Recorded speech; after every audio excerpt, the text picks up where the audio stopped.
One love, Delta9 travelers. Welcome in to the International Digital Connection. Thanks for tuning in and being a part of this live presentation. Well, listen, the president just had a press conference, and this press conference exposed a lot of things, a lot of things. Some that is very, very troubling. And we're going to be getting into some of them details right here on Delta9 Media. So as you come in, please and thank you. You know the routine. Drop a 9 in the comment section, please, for me, if I'm coming through clearly on your side of the globe. As long as you hear me clear, 9 in the comment section. Let me know that I'm coming through clearly. And I'm in the audience of persons who support independent media, persons who support Delta9 Media. And I want to say big up to all of the frequent travelers with us. My apologies for not doing live this morning. You know, sometimes you wake up and you just want to spend some extra time doing some meditation, focusing on a lot of things that you might have let slide, take that morning energy and use it for something else. Yeah. But guess what? We still got some pre-recorded videos done and we got other pieces of content done. I'm here live with you right now. So big up to all of those who are live with us and dropping the nines in the comment section. Rubernat, what's going on? One love every time. Thanks for being a moderator and a frequent traveler right here with us. Ross Levi, big up yourself, Ross the Youth. One love every time. Thanks for tuning in to the live presentation. Right? Let's get into some of these headlines right away because guess what? There's a lot for us to unpack from this press conference. This is some of what went down. Now, a day after the incident occurred, the Minister of Public Works, Mr. Juan Ejil, announced that the entire management team responsible for loading, dispatching, and overall management of the vessel was suspended. Could you say if that team is still suspended?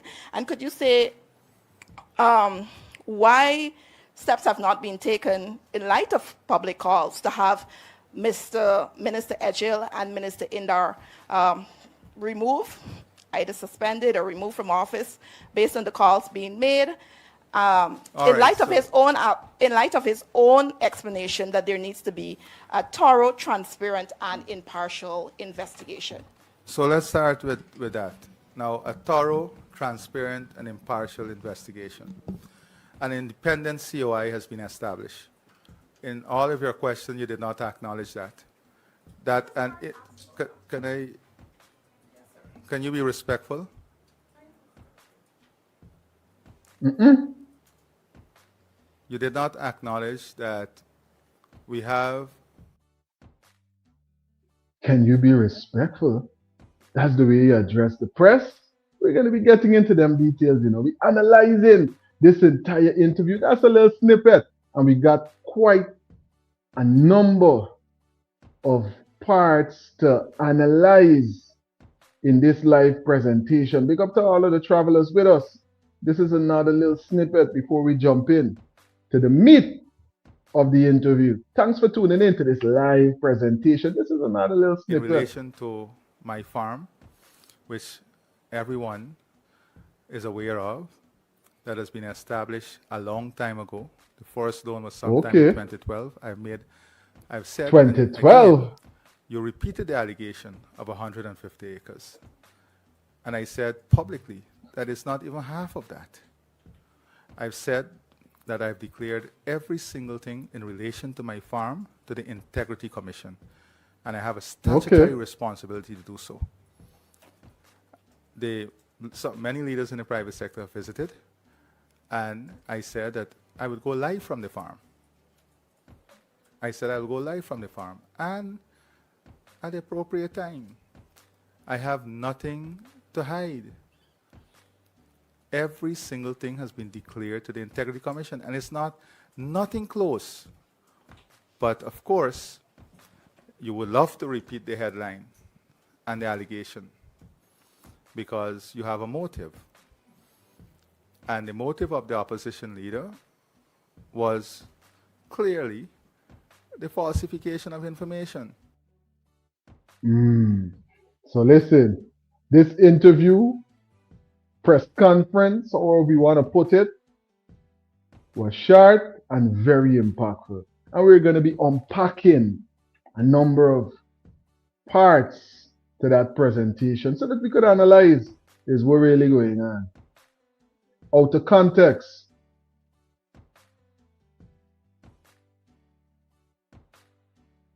Verna, thanks for being a part of this live presentation.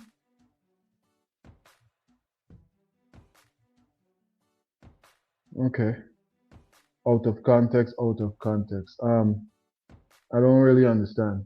But we're going to get into it. We're going to get into some of these details right now, right here on Delta9 Media. Big up to all the travelers live with us.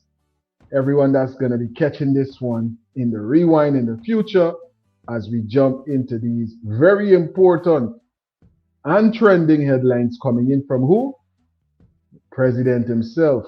Let's hear some of these details right now, right here on Delta9 Media. The priority for the government is to ensure that we work closely with the families in relation to the MV Barima. And when I say families here, I'm not only speaking of families who would have lost loved ones.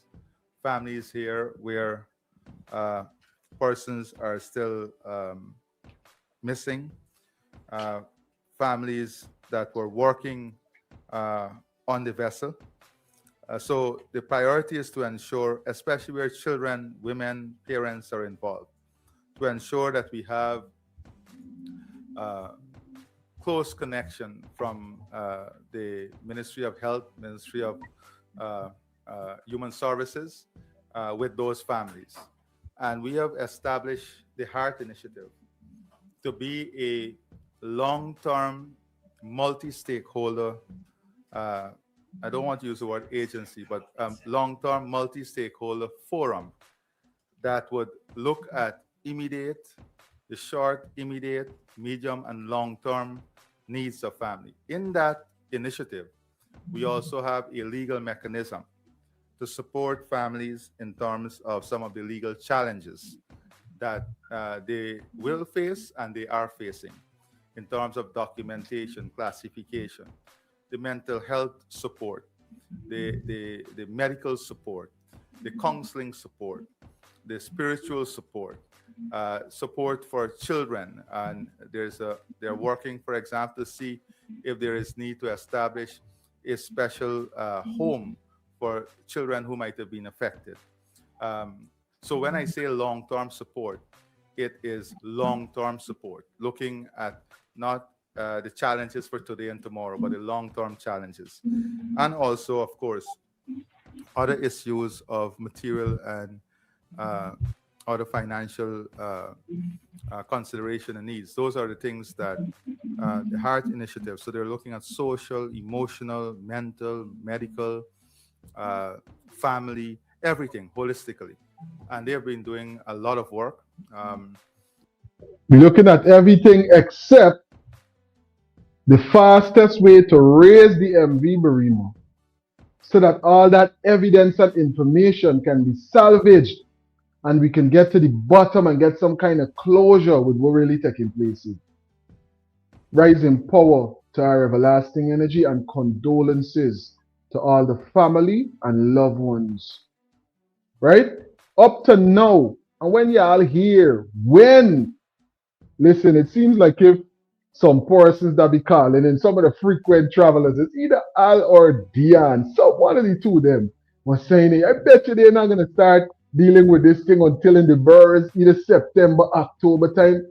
And so said, so done, Delta9 travelers, until September. But I think I'm getting ahead of myself because let me hear some more of these dreams that are being sold, because up to now, we hearing about the company and we hearing about them and when they're going to start the excavation or the floating of the MV Barima. But these are some of the details coming in from the recent press conference. Let's hear some more. I know they have now an outreach plan for every single region where they're going to go into the region. They're building out the regional network to create a regional support system and regional hub to support these families also. I myself have also been on a daily basis trying to contact different families and so on. Now, in terms of the salvaging of the vessel, I think on Friday, the expression of interest would have closed. They've received a number of expression of interest. Those interests are being shortlisted now by the agency, and then those shortlisted entities will be invited to supply prices to have that the vessel salvage. So that is where we are with that. In relation to that was it, right? He's still receiving estimates, and then they're gonna review the estimates. Look how long ago it was that they should have been salvaged this vessel, because persons are still trapped, cargo is still trapped, evidence is still there, and persons is in jail. And they're telling you they're still shortlisting and they're gonna start analyzing the prices and okay. Till now, that makes sense. Look at some of what the leader of the opposition was highlighting about the MV Barima just recently. We're out here for the past 4 days. Since Sunday midday, we traveled from Georgetown. From Georgetown to the point where MV Barima went down, it's about 50 miles from Marriott Hotel, 50 miles. So we traveled from Georgetown with these boats to the spot, and then we came into Pomeroon to Charity, and then we started the search and recovery operation on Monday morning. What it's like, oh my.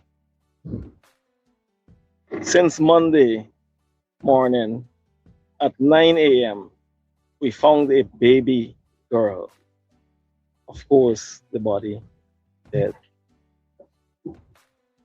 That was an experience and a half. We found the baby right off of Morocco, about 2 miles from here. 2-year-old baby girl. And after that, we started to pick up bodies throughout the stretch, heading to the direction where the ferry went down. And witnessing these bodies, and if we continue to have the bodies out here even longer, you'll have to do DNA, because the families cannot identify these bodies. You have been pressing for accountability just after the Barima tragedy. As leader of the opposition, how do you intend to advance this in the parliament or at the parliamentary level? Well, before we reach to the parliamentary level, Ejil must go. Ejil must resign. He must be held accountable. Just last evening, I received a call from, I think it's one of the crew members, the family. They arrested them. They are in the lockups presently. Ejil should have been in the lockup since this incident happened. He should have been in the lockups first, assisting with the investigation. So Ejil must resign, and we're going to ensure we hold him accountable, because he is accountable for what happened here. This is our country's largest after the Jim Jones massacre. Quick song check, Delta9 travelers, because I'm noticing someone is saying that they're not hearing. Quick song check. If I'm coming through and I'm coming through clearly, moderators, please and thank you. Drop a 9 in the comment section for me. Drop a 9. 99999. Art Verna, we're coming through clearly. And Verna, you got to check your equipment. Check your equipment. Check your equipment. All right? Because we got clear signal and persons can hear clearly. But you got to check and see what's going on with your device. All right? Please and thank you. We coming through clear. Big up yourself, Janet. Thanks for tuning in. Bobby, what's going on? Thanks for being a part of the live. Shari, channel members are live with us. Thanks for supporting independent media. Thanks for supporting Delta9 Media. All right, so we coming through and we coming through clearly. Persons can hear clearly. Let me get back into some of this press conference. You hear a little bit of what the leader of the opposition was highlighting about the way that they were finding persons, about the fact that if they don't salvage the vessel or get the search and rescue going at a faster pace, we will need to use DNA to identify people. Could you imagine all the time that would have elapsed? And was the case going on right now with that vessel underneath the water? It seems as if it's being deliberately left there. I don't know if y'all analyzing why analyzing, but if it's been so long, what's going to be the state of decomposition? What's going to be the state of the vessel? How much evidence could be gathered from there? Now listen, we're going to be getting into a lot of those details right here on Delta9. Let's hear some more of this press conference. And the COI. In relation to the COI, the team is in place. They have started looking at their procedures, settling their procedures, and working out their work plan. And from what I'm told, in early September, the actual work would commence here on the ground. Just one follow-up. How many EOIs were received, and is there a differentiation between local and foreign companies? I don't have the exact number. I think it's 10 or more. I don't hold me to that. And I don't know that there are distinction between local. I know there was a criteria, right, and companies would have made proposals in relation to that criteria. That is why there's a shortlisting process to ensure that those companies that meet the criteria are those that. Right. And my second question, on your Model Village initiative, personally and particularly interested in that, could you help us to understand the sustainability of that project? I know you're starting at 23 villages. How does it move into the future? And on implementation and financing, could you say what's the timeline for these projects? Where's the funding coming from? I read that 8 billion is in the 2026 budget, but this may be multi-year. Could we just talk general? Or could you say when that tour will be facilitated? Could you provide us with the actual size of the farm, the investment structure used to develop the farm, and over what period? And on the issue of constitution appointments, Mr. President, could you say if or when you'll be meeting with the leader of the opposition to consult on constitutional appointments, and would you seek his agreement to have Justice George and Justice Singh appointed as the substantive chancellor and chief justice? And with respect to MV Barimo, now a day after the incident occurred, the Minister of Public Works, Mr. Juan Ejil, announced that the entire management team responsible for loading, dispatching, and overall management of the vessel was suspended. Could you say if that team is still suspended? And could you say why steps have not been taken in light of public calls to have Mr. Minister? Who else noticed that local Kwame is giving? It's crazy. Mr. Ejil and Minister Indar removed, either suspended or removed from office based on the calls being made. In light of his own explanation that there needs to be a thorough, transparent, and impartial investigation. So let's start with that. Now, a thorough, transparent, and impartial investigation. An independent COI has been established. In all of your questions, you did not acknowledge that.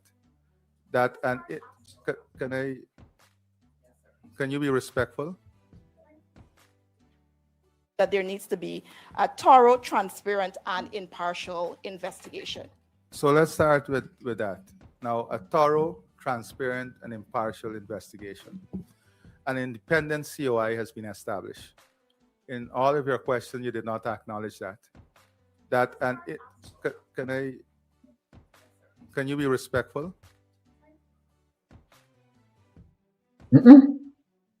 This the way that you address persons.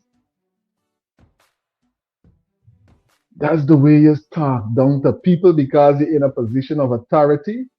What do y'all think about that, Delta9 travelers?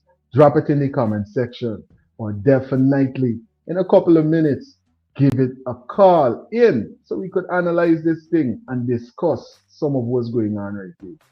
We watch some more.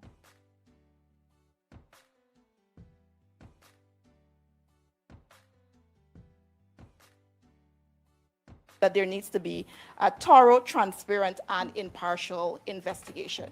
So let's start with that. Now, a thorough, transparent, and impartial investigation. An independent COI has been established. In all of your questions, you did not acknowledge that. Can you be respectful?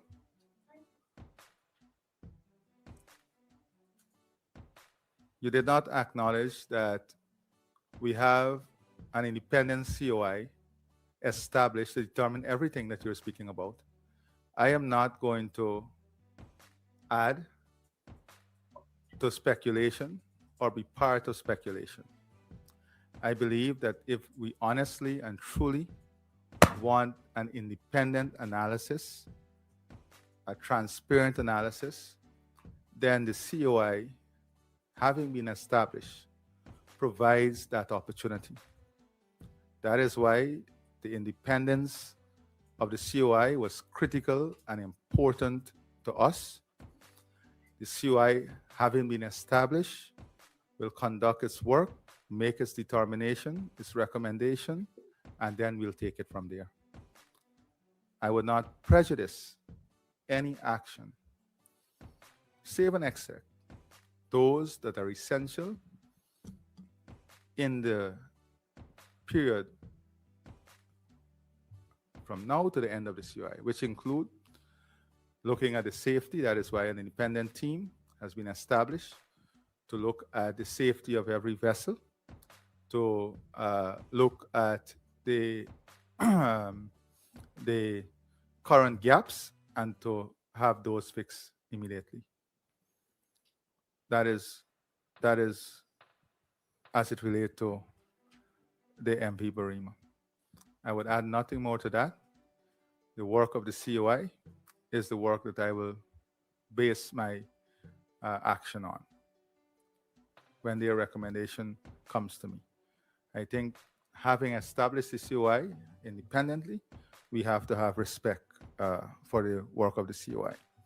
In relation to my farm, which everyone is aware of, that has been established a long time ago. The first loan was sometime in 2012. I've said, and again, you repeated the allegation of 150 acres. And I said publicly that it's not even half of that. I've said that I've declared every single thing in relation to my farm to the Integrity Commission. And I have a statutory responsibility to do so. Many leaders in the private sector have visited, and I said that I would go live from the farm. I said I will go live from the farm, and at the appropriate... It's really become a very important topic. And of course, solely from the perspective of what the public needs to know and what the media can help the public to find out about the president's farm. So on July 5th, this is when the public first came to know in any large way about this particular installation, because the leader of the opposition visited and did a video on this. And this is followed shortly after by a brief statement by the president in St. Lucia. A type of a flippant statement. You know, he's saying, I see there's a lot of excitement in Guyana, obviously referring to the expose. And he said, I'm somebody who delivers what I preach. And when I come home, we will organize a tour to the farm, and you'll see how farming techniques are done, and all will be well. And he gave a thumbs up and so on. So that was a bit cheeky and flippant for a head of state being asked serious questions about his own business enterprise. So it's not about, you know, how efficiently he's doing agriculture at the farm, which is what he is hoping to show us. He said, you know, when he comes home, he'll take us on a tour. It wasn't anything at all about the efficiency of the farm. It's about how the farm got there and how it was developed and so on.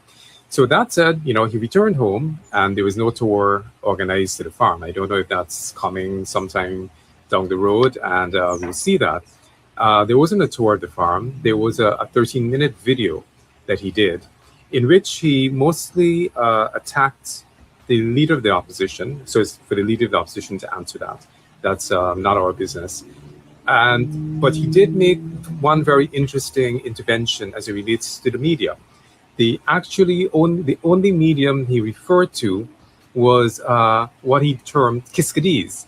That could only be a reference to this less than 1 month old platform called Kiskadi Watch, which I'm the editor-in-chief of. So, I was gratified for the shout out because it showed that, maybe he recognized that in our coverage of this matter, we had touched serious issues, and he felt the need to sort of refer to us, not in a way that was complimentary, because he was trying to suggest that any questions that are raised about this are purely out of order, and there's no need to, because he's the president and he doesn't really have to sort of justify what he's done.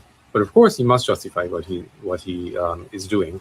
And so the questions that have arisen, it's not about whether or not the president should have a farm, as some people have tried to frame it.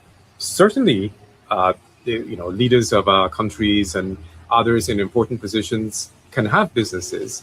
The question is, usually there are rules that govern this type of thing. That is, if you would like to be the president, you would like to make sure that you would insulate any of your private transactions from the hint of any influence from your work as president. So in other countries, you create blind trusts, or you transfer your assets to somebody else who's running the business. So there is no suggestion at all that presidential influence is being brought to bear on your business and you're having undue benefits. So, one of the best ways to look at this would be if you were to put yourself in the shoes of an ordinary person who was intending to have a farm. Let's say that you were interested in acquiring 20 acres of land. Now, there's a big dispute over the size of this acreage because it has been alleged that it's 150 acres, but the president has said that it's less than half of that. So we can take his word for that maybe it's, 60 or 70 acres or whatever it is. Whatever the size it was, if you wanted to be a farmer like President Ali, and farming was your major occupation, and this is what you wanted to do, you didn't have another job, you weren't the president, you weren't into some other side business that allowed you to do to make a living, but you wanted to be in a farm. How would you have gone about it? And because it's important for you to understand the kinds of things that the president might have had to overcome in establishing this farm. And it's in overcoming those things that gets to the crux of whether or not presidential influence has been brought to bear, and that people who've engaged with the farm have engaged with the farm in the expectation of some benefit down the road. I'm telling you, persons are analyzing what's really going on with the farm and trying to figure out this whole farm gate situation. A lot has been going down locally and internationally as persons have been really trying to get to the bottom of this 150 acre plus allegedly that just suddenly was revealed, right? That everybody knows about. Or they could use it for blackmailing. You can't use something that is known to blackmail somebody. It's skeletons in your closet, people that's used to blackmail you. And so I want to ask Ali this morning. He's talking about a message or messages that he received from Shell Mohammed threatening him to release certain recordings. Azudin didn't release any recording. Azudin spoke about the farm. Ali.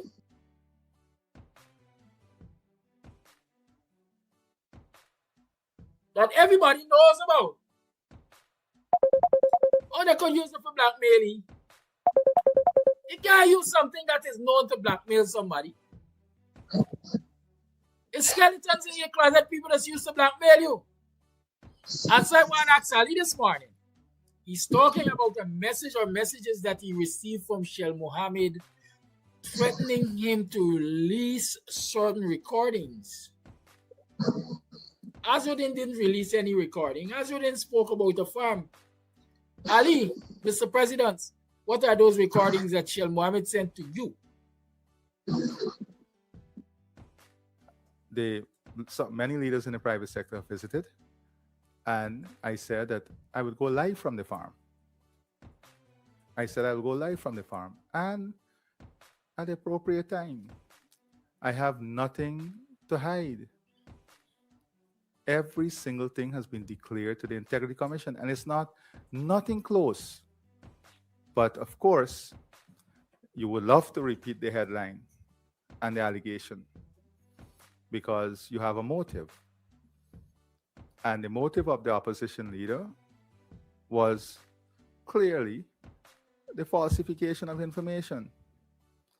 And I've made it very clear in that release, and I have nothing more to add to that. I have nothing more to add to that. I have nothing more to add to that. I have took loans, documented, and also submitted to the Integrity Commission. I have reinvested and reinvested. And I wish if I could get even 20% of what the opposition leader is purporting. So I made it very clear. I have nothing to hide. Every single thing that I own, has been declared to the Integrity Commission. Every single thing that I own has been declared to the Integrity Commission. Now, in relation to consultation with the leader of the opposition, already Minister Teixeira has written on different matters that constitutionally we should write on in relation to the leader of the opposition. And those matters are being dealt with. So wherever consultation is required in accordance with the Constitution, as I have said before, you can be assured that I will fulfill my mandate in accordance with the Constitution of Guyana. Cuba, now we have made in other areas, for example, in Region 2, where we have the solar system, and in Leg 1 and Wakenham, where we have those solar system, to look also at the phase reduction there. So there's some communities that have already benefited. Letem is also one community where we have the hydro, that those analyses are being conducted, so that though the initial phase reduction in the tariff can be looked at in those communities. So we are committed to this, and the consumers will definitely benefit tremendously from this phase reduction in electricity. You can be assured of that. But I'm saying to you that in the coming months, there will be additional community that will get that will feel the first tranche of that reduction, like Bartica and certain sections, and I think in Region 1 would have already benefited from. Mr. President. No, I think this young lady. Oh, and then that's fine. Good morning, Mr. President. Davina of our oil and gas sector. There are ongoing internal discussions. And of course, we will also seek the expert advice on this matter to make a determination on how the next phase of projects will be treated, having regards for the state of the global sector, and of course the need for investment, the structure of that investment, where the investment is coming from, and also, of course, all the other exploration that is going to take place. So that is something that is current. I can't tell you now what the final position will be, but that is currently being analyzed. And if I may, given that the operations are now risk-free, is your government likely to engage Exxon to modify the terms of the deal? And finally, from me, Bloomberg recently reported that the oil curse is hanging over Guyana's head, citing weak institutions, contract terms to capture the full benefits, just to name a few. How do you respond to that? So Bloomberg made an assessment, I think, that is based on a perception and their own perception. For a matter of fact, in the article, the guy said he met me in a bar. And I can tell you now that I was at a public engagement at the Marriott. I came down from that engagement, and out of courtesy, he was there and he asked me if we can meet because he was leaving the next morning. And I met him in the lobby of the Marriott. So that tells you something. Now, if you look at the IMF report, that is very structured, that is fact-based, that has empirical evidence, that does a thorough analysis of the economy, that speak to institutions, that analyze the institutions themselves, you will see what the IMF report said. And the IMF report that is fact-based, based on empirical evidence, based on structural analysis, done by professional economists and global thinkers, independently evaluated. They said that our economy is healthy, that the way we are managing the oil resources, the way we are managing our revenue is commendable. And I'm just summarizing. They spoke in a laudable way about our development parameters, our priorities, and our focus. So if you look at that compared to, a perception analysis by someone, and there are many other Bloomberg articles that I can point to that are very positive. There are more that will be done, I'm sure, and other international news. Greetings, you're on to Delta9 Media Live. Greetings, blessed Tuesday afternoon to you, the family, all the loyal viewers and listeners. Yeah, big up for yourself. And One love. Thanks for calling in. Right now. This man is lying to cheat me, boy. Yeah. He answered the one question asked now with the Bloomberg thing. He's going wrong. Tell you when you can't go and sit down with that son and talk over nothing. Everything's final from the penguin just final. You have no power to do that. Exxon don't tell y'all know in the deal of the 50%, that's all. What they need to ask is now that y'all have clear enough the Exxon has done recover all the spending money, and now y'all gonna get 50-50. What are gonna happen to the Guyanese citizen and the country itself? To be honest with you, Al, when you hear Dr. Vincent Adams break down that whole 50-50, that thing got teeth, buddy. Yeah, telling you. That whole 50-50 plot, what are you talking about? The conversation got teeth. Because when Dr. Adams break it down, you get to realize that it would never get to that rate. It would never get to that.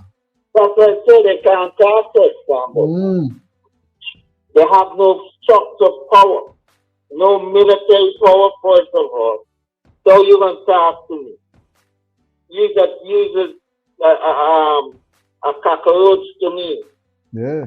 Or little Mike, I use a big cat.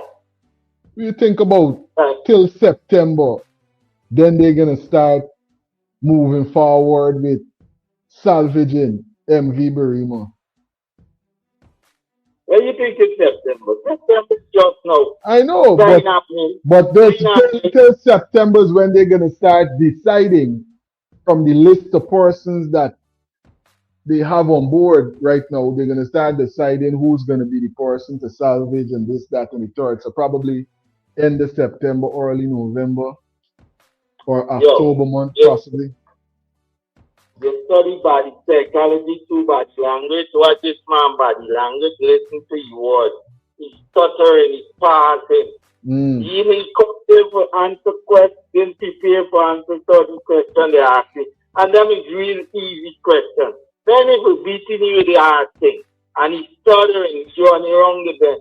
Bro, these guys is joke. I send you a thing from the guy I'm bumping with today, and the man is firing on them, bro. I send you audio. I can check it. One love. One. Yeah, man. We analyzing and we going through. Big up to all the frequent travelers in the live right now with us. Thanks for making this live presentation what it is. Right? Do you think President Ali disrespected the female reporter? Unprofessional? Yes, it was unprofessional and hostile. 82% is saying that. No. Fear government pushback. 18% is saying no, that's fear government pushback. That's fear. That's the way that you should, not should, but it's not disrespectful for someone in government to conversate with the press in that manner. What do y'all think about that, Delta9 travelers? Drop it into the comment section. Definitely participate in the poll question for this live presentation. Do you think that President Ali disrespected the female reporter? Yes, unprofessional and hostile, 83% is saying that. No, fear government pushback, 17%. Big up to all of those live right now with us. Everyone in the chat. Bobby, what's going on? Thanks for being a part of the live presentation. Loretta, big up yourself. Thanks for being a part of this live presentation. I'm telling you, we got channel members on the flight, international digital connection. I see persons all the way from California tuned in. Richmond, thanks for tuning in. One love every time. International, we tune in all over. We got persons coming all the way from GT. Ronald, thanks for being a part of this live presentation, buddy. Persons all over the globe as we continue to analyze these very important and trending headlines. Paulette, thanks for being a part of the presentation as well. I'm telling you, we got a lot of moderators live with us right now. Andrew, big up yourself. Thanks for tuning in. Andrew saying yes, unprofessional. We could see for ourselves and we could analyze. Because we's big people and we got sense. Right? Is that a professional way to speak to someone? Or is it unprofessional and hostile? Or is it fear government pushback? What y'all think? What y'all think about that? And let's get into some more details from the press conference.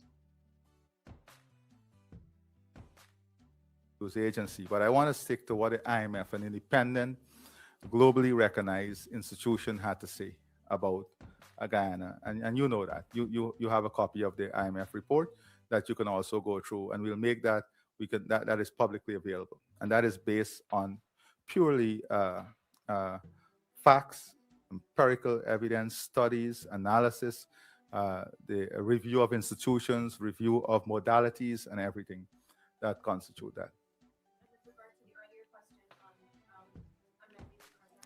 Oh, so we have spoken about the existing contract many times before, and the difficulty with doing that from a legal perspective, one, and from the perspective of the sanctity of contract. So that hasn't changed. But on your second question, has conditions changed? I mean, the last time we heard this about the contracts. Find out there, our people should be sad because nothing comes our way. We are going to renegotiate those contracts because that's not what we had in mind.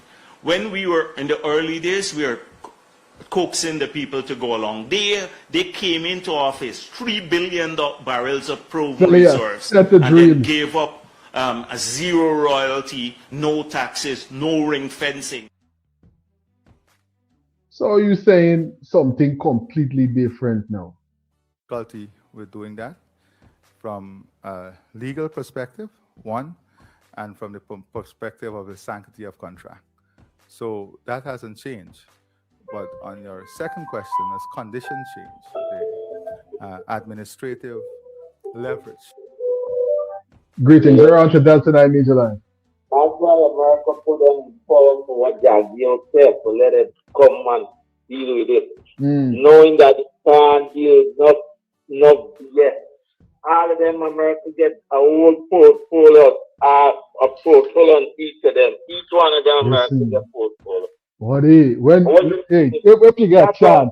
If you get a chance to get this interview on Dr. Hines' page with him and Dr. Vincent Adams, with Dr. Vincent Adams is saying, listen, when you used to work with the oil company, when them are coming for talk to you, they just study you before they come for talk to you, analyze you through and through, know everything about you. I say, well, listen, we in a bad place. We in a bad place, bro. That's what I'm telling them. First thing, some people say, them could stand up. Stand up with America with what? What could you stand up with? Your mouth?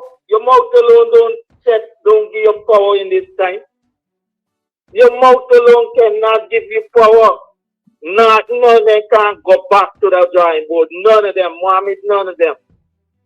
It's not because but them man put them there because they got dirt on them. And them man could squeeze them more better.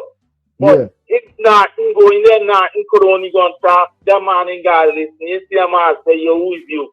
What you talking about? First, if you don't want to give me text out there. Look, Venezuela has more superpower weapons. Yeah, more military. And them man going and check out the leader, bro. And got he saying good morning in a couple of minutes in New York. All right. Boom, that's it. So, Mohammed, that's what you see when you listen to Mohammed. Don't go against them with the contract. You are telling America, we have no problem with the contract. The thing is, the money you're giving should be enough for the people of Guyana. And that's all I want to do is get in there and use the money for the people of Guyana. That's it. That you know that can negotiate over that contract. So it's big dreams. It's big dreams. People selling people, but they gonna renegotiate contract. Big dreams. They can. You know that, Delta. You know that.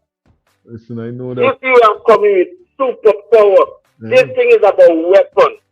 Once I get a weapon, I can bully you. And Guyana have no structure of military to stand up to America. And that's what America does use to take what they want to take the military. You see the idealistic. Yeah, man. That the government has can help to give us greater benefits from the sector. We'll come back. Let's go here.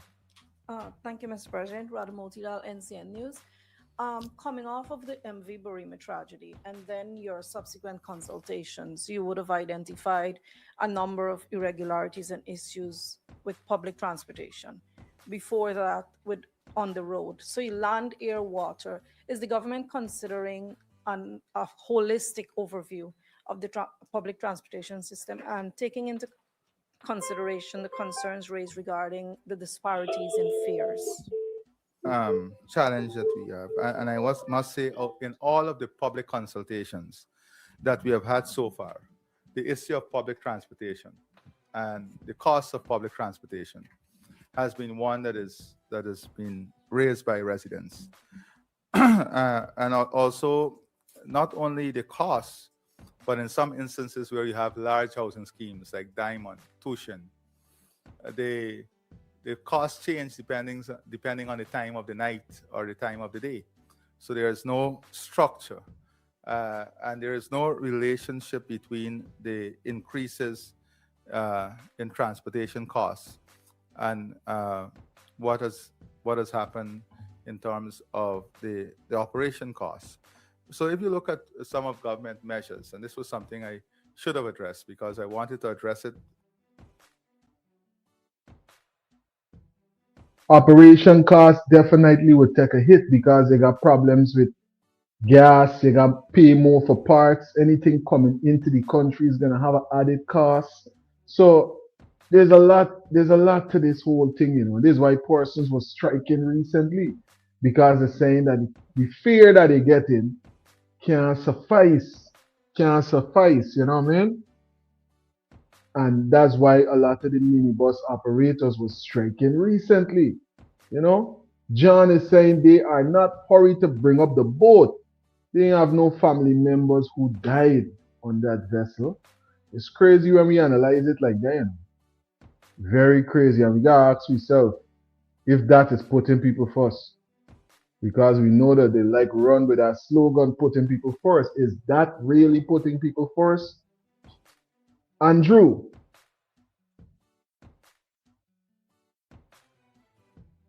Is asking why they didn't have a better vessel working.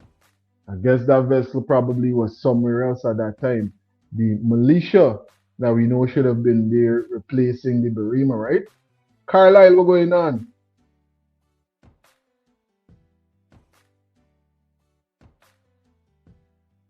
Carlisle is saying, I despise the manner in which this dunce speaks. I'm telling you. Greetings, you're on to Delta9 Media Live. Greetings, Delta. Greetings.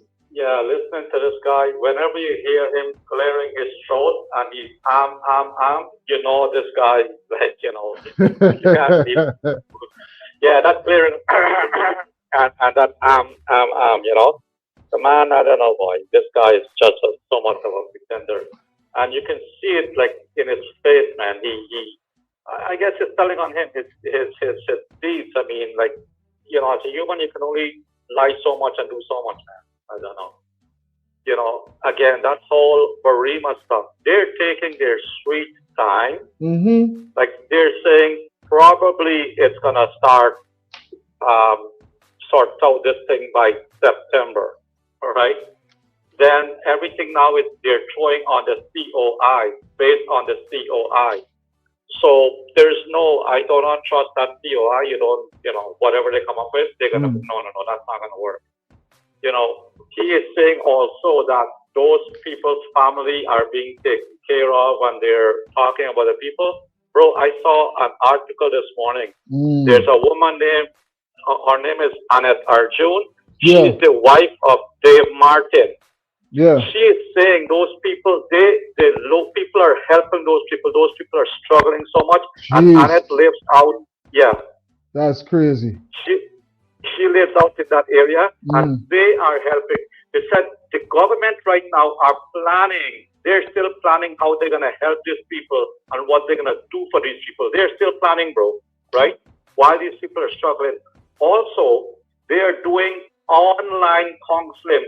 What is her name? Vidya Prasad said they have got online phone lines. They're doing online counseling with these people's family. Bro, you need somebody there to be enforced. This thing is no online stuff. Yeah. Right? You need an outreach program for them, man. Like, oh my gosh, bro. Right? You know, also, they're talking, like, I saw that Gas to Shore project. Now, when somebody asked him about that, he said Mark Phillips will address that, or Mark Phillips has addressed that. You know what's going on right now with that Gas to Shore? What Mark Phillips is saying? By the end of this year, one turbine is going to come on board.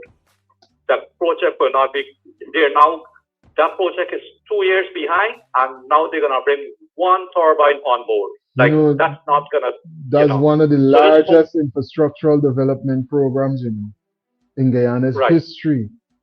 So what's going on with that? Exactly. So that also is being dragged out. So if you know, and they're saying they're going to cut electricity by half, when? So they're lying so much to the people of Guyana, bro. Lying. Even that model village thing he's talking about, somebody asked him about a model village. He said that they will have to go through the budget and stuff. So the budget is going to be next year. So nothing is going to happen until next year, the earliest. So that Wow. model village stuff they were going and putting out there. Part of the It's budget. all yeah, and that's not all. It's just to distract the people, to fool the people at this time. You know. Also, I saw what's his name. I saw Dr. Love, Mr. Dr. Love. Dr. Love is cussing Irfaan Ali right now. You know. Yeah. I watched this man. The man made a 360, and I think he has now come to himself. He's cussing. The man is cussing Irfaan Ali right now. He's apologizing to the people for the way he used to praise him, and he said Irfaan Ali is a hustler. He's not a politician. He's a hustler, right? Then I saw Doggy. Doggy is making some serious threats to Muhammad also. Doggy is actually saying Muhammad have no right, Ashuddin have no right to mention anybody else. If he has a problem with the PPP, stick to the PPP. So all these contractors here, he's calling out Irfan's brother. Doggy is against that. He said, yeah, but right. Who really cares about his political views on certain things? Only, I don't know, probably children, because to be real with you, he doesn't have a responsible character, and I don't think persons are looking to him when they think about a right-thinking, responsible adult and a person that you would put any kind of credibility in when it comes down to certain things that are important in society. Let's be real about it. This is a person that was fighting with a female at the Square Revolution, for crying out loud. And how much, you know, could you really look to a person like that? Yeah, he's making some serious threats. And I'm telling you, and I'm thinking also some of those contractors or some of those people will not hesitate to pay Doggy to instigate and to cause trouble with Ashuddin. I don't think it's gonna be any trouble. I think it's just gonna be social media distraction. You understand? And I think that persons gotta look and be real at what we're looking at. Because if you were a part of the party before, and you were a part of the campaign, and then now, you know, you're siding with other persons from another political party, then you gotta look at it and call it what it is. Well, bro, knowing the PCP and the way they are, they will not hesitate to instigate or to cheer Doggy on, to try to torment this guy. You know. Also, I saw there. I think they found four more oil finding. They found another set, 4 more discovery of oil in Guyana right now, bro. Right? 4 more. Listen. Right? I don't think that even though they keep announcing some of these finds, I think there's more things that we don't really know about, you know. Because I could remember when I was in high school and we were studying geography, you learned that there's just certain things that come together. Like oil is there when there's gold, and when there's gold, there's diamond. And you know, there's a lot of minerals and a lot of resources that I think is getting plundered. And we hear about some of it. Just like how there's no real meter on the isle, so we can't really know how much is really going in and coming out and all of that stuff. I think there's a lot of things that persons are not aware of right now. Exactly. Also, I saw in the Kaicho news this morning, they're saying there's an Australian company. Yeah. There are, like, the amount of gold they're going to be pulling out of Guyana.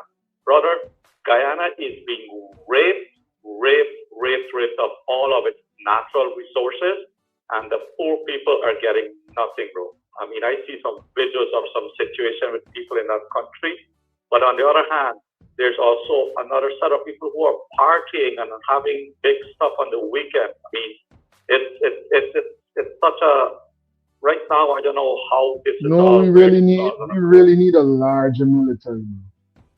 You really need a larger military, because if we were to keep a lot of that gold in our country and use that to back our currency, the country would change, you know. The country would change because we would have gold reserves, right? And we would use that to back the currency. Everything is going on. Standard of living, everything would change.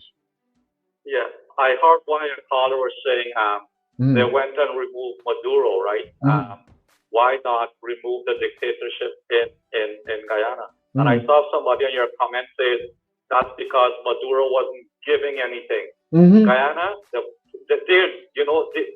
government is saying, take what you want. Once we can get our share, you can take what you want and go. That's it. It's these guys are just filling their pockets. And now he's even talking about they're gonna do some online for this contract bidding and whatever. They're gonna do it online now, and it's gonna be, bro. They have set up their group of people already. So whatever happens now, it doesn't matter. They have got everything set up for whoever, I mean, I was listening also. Somebody was saying there's a market in Lenora. There's a market in Puerto Rico where it's either he owned the land or he owned the market. So much stuff, this man name is being called in, brother. Like, I don't know, man. This man. It's like, where does it end? It's crazy, right? Yes. Also, I see Nigel Dharamlal also. He's back in Region 9 as a councillor, brother. Oh my. Yes. Nigel That is disrespect to the maximum to all the persons of Amerindian descent. Yes. Really and truly? So much. Yes. Wow. Yes. Yes. So much that's happening. It's unbelievable, man. They sneak the one in while we're paying attention to all the headlines, huh? Yep. It's crazy. So we just gotta hope for the best, bro. But things are not looking good for the local, the poor Guyanese. I even saw today also the mayor of Georgetown there. He went, and those people are still not in their marketplace. They're not back at their stall. They're falling behind right now. It's over a week. That could put a lot of persons out of business, right? If they're not able to sell for all them days. Yes, that's hard. I watch those people. Like a whole bunch of people. Like it's sad to see how these people, you can see it. They're just anxious to know what is gonna happen. Where is it going? Because you're missing out on your customers. Yeah. I'll listen to you. Yeah. Last quick one. Irfaan Ali also is saying they have something called HEART. They have some program called HEART. HEART initiative. That HEART program collected $25 million from the Global Super League when they had that cricket. They donated $25 million. Where is that money right now? Where is that money? And you ain't hearing nothing happening for the persons from the MV Barima. Where's the heart for that? Exactly. It's so sad, man. I'm telling you, bro. I don't know why. One love. Well, thanks for calling in and dropping those insights here on Delta9 Media. No problem, bro. Insightful commentary coming in from the frequent travelers as persons analyze it, right? As we analyze it. Hysen, thanks for tuning in, and thanks for being a channel member supporting independent media right here on Delta9 Media. Remember, Delta9 Media is for the people, by the people. Good evening to Delta9 and the listening audience. Blessings to you, Hysen, every single time. Jeffrey, what's going on? I tried calling on WhatsApp. I know. Let's see if I miss your call. Hold on. Uncle Ifill. Greetings, Uncle Ifill. What's going on? Good night, doctor, and all the other listeners. What's up? Doing good. How are you doing on your side? I'll tell you, that's right. I was upset today when I looked at the way this man spoke to this woman. This man was dragged up by his parents. He hasn't got respect. That's right. You're a political figure. And when you're a political figure, you have to expect all types of questions and give a relevant answer. Yes. You have no right talking to people like that. And it's not he alone. He and Barrett are also the same thing. I can remember before the election, from around the election, how he spoke to Civic. I am sorry I wasn't again, and I was not because he would have got fight.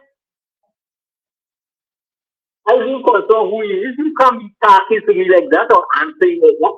My work is journalist. I have a right to ask a question. Yeah. But you see, that's why you end up getting banned. Because remember, they got certain journalists that was banned from the VP press conference because of the questions they would usually ask, right? Exactly. Then nonsense must happen this way. Mm-hmm.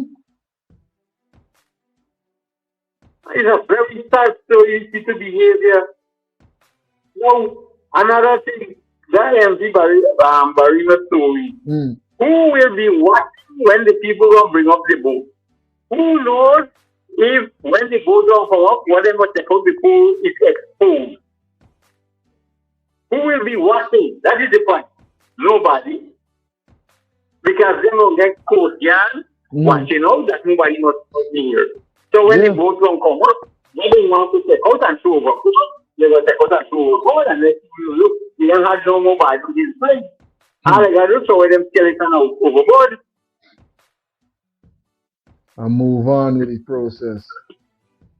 I can tell you, I hear the Bible that talks about Jesus, there's hard work and them kind of thing, but I really believe to myself, the people who wrote this Bible are making the truth to the news. Because I see people doing worse than what other man is. Honest to God, I tell you, these people ain't getting answers, they get heart, and there's nothing. I was asked myself another question, are they human beings or robots? Cold, right? They're so cold to other people is wonder sometimes. Yes. I just watched that man, Vladimir Putin. You hear? Yeah. The most cold-blooded murderer I ever seen in history. And I see some people in this CBT game, and even more cold-blooded. I just watched that man, the man over there, what the man come with. A cold-blooded murderer. And these people face right as though there's nothing else happening. There's other listening, it's a sad story. That is so upset that you don't fucking. There is only evil that's coming in your mind. I'm telling you. Thanks for calling in, Elder. Have a great rest of the day. Have a good night. Yeah. Big up to the Elder Uncle I feel. Rubrenat, what's going on? Yo. Hello? Yeah, hello? Rubrenat, what's going on? Not much. How's this day? Everything good. Can't complain. What's going on your side? I just think. Hold on.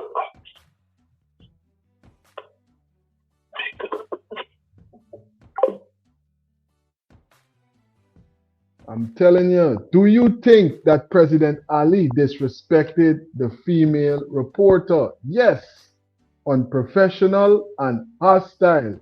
That's what 81% is saying. 19% is saying no, it's fear government pushback. What are your views, Delta9 travelers?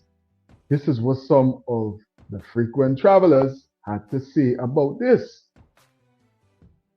Uncle Eiffel is saying this dishonorable man does not know to speak to people, especially journalists. Sherry, one of our channel members, is highlighting what did she say wrong though? She was just asking questions. She's just doing her job. You understand? Shell is saying he think he will have power forever.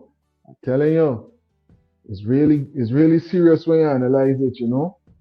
Andrew saying these people eyes past Guyanese. Seems like they're for real, you know, Andrew. You got a powerful point right there. 81% is saying yes, unprofessional and hostile. That's how they view the response that the president had for the female reporter. 19% is saying no, it's fear government pushback. As we continue to analyze the recent press conference and all the headlines that was discussed,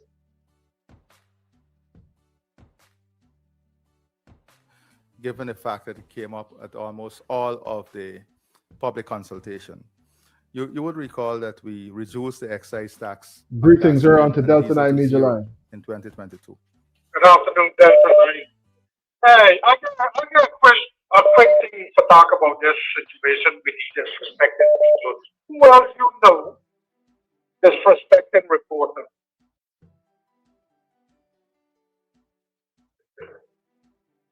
Pardon me? He gets it from somebody, right? Huh? Can you hear me? Yeah, I hear you. You say you get it from somebody. I think Irfaan Ali got a disrespectful attitude from somebody else who disrespect reporter, and we all know who go around disrespecting reporter. Yeah. And next thing with the boat situation, I think what's gonna happen with that boat situation, they're not gonna bring up that boat. They basing time, they're gonna go buy some scrap metal from somewhere, ship it into Guyana, because nobody gonna be there to watch them bring up the boat. They're gonna ship the scrap metal into Guyana and tell people that's the boat. Wow. And tell the Guyanese citizens, you know, they pay hundreds of millions of dollars to bring up the boat. Yeah. And we all know they didn't pay nothing to bring no boat up because that's not the boat. But that's another way to laundering money. It's the same thing they go in and do in Jamaica. You know, they go in and build house in Jamaica. It's another way to laundering money. That's why I was telling somebody this sounds like a big hustle. Because let me not forget that the person that is the head of the CCJ is from Jamaica. And then you got the person, you got the legal team that is a part of the extradition process. You got part of the legal team coming from Jamaica. So they got affiliations in Jamaica. There you go. They scratch his back, he scratched their back. 300 house. You know, 300 house. When Guyanese citizens, more than 100 Guyanese citizens. Listen to you. Yeah. He get Guyanese citizens living in a shack like a pilot. And then he talking about and he telling people how good the economy is. He telling people how good, you know, the Guyanese people feel so happy with him. And yes, there is a lot of people feel happy with him, but who is the people feel happy with him? It's his kind of people then. If his people feel happy with him. And them is the only people who benefiting from everything what's going on. So of course they're gonna say yes, he's doing a good job. But what about the poor people? Poor people don't have no rights in Guyana. None whatsoever. But I'm here listening, Delta. You have a good evening. Thanks for calling in. Have a good one. Big up to all of the travelers live with us, taking some time out to call in and give their views in this live presentation.